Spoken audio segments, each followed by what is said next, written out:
અરવલ્લીના ભિલોડામાંથી ગાંજાના વાવેતર સાથે છોડ મળી આવ્યા છે।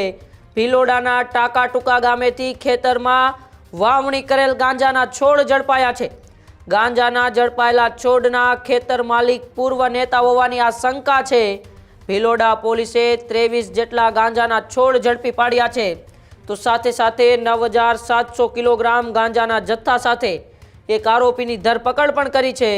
આરોપી સંજય ગમાર વિરુદ્ધ ગુનો નોંધીને અત્યારે તપાસ હાથ ધરવામાં આવી છે। સહકારી અને પૂર્વ રાજકીય આગેવાન ખેતર માલિક હોવા અંગે પણ અત્યારે તપાસ હાથ ધરાઈ છે। શનિવારે સરકારી કચેરીમાં રજા હોવાથી ખેતર માલિકનું નામ સ્પષ્ટ નથી થઈ શક્યું, આવી વાત ત્યાંના પોલીસ ઇન્સ્પેક્ટરે કરી છે। યોગ્ય વિગતો સામે આવતા એનડીપીએસ એક્ટ મુજબ કાયદેસરની કાર્યવાહી કરાશે।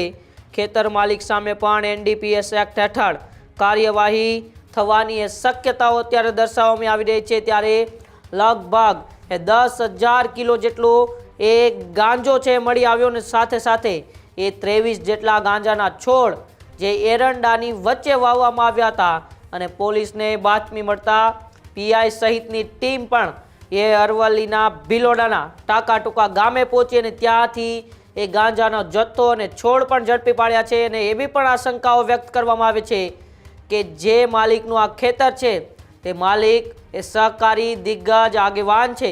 એટલે અત્યારે નામ તો હજુ સુધી સ્પષ્ટ નથી થયું, પરંતુ પોલીસની તપાસ એ ખૂબ જ અત્યારે એક્શન મોડમાં જોવા મળી રહી છે।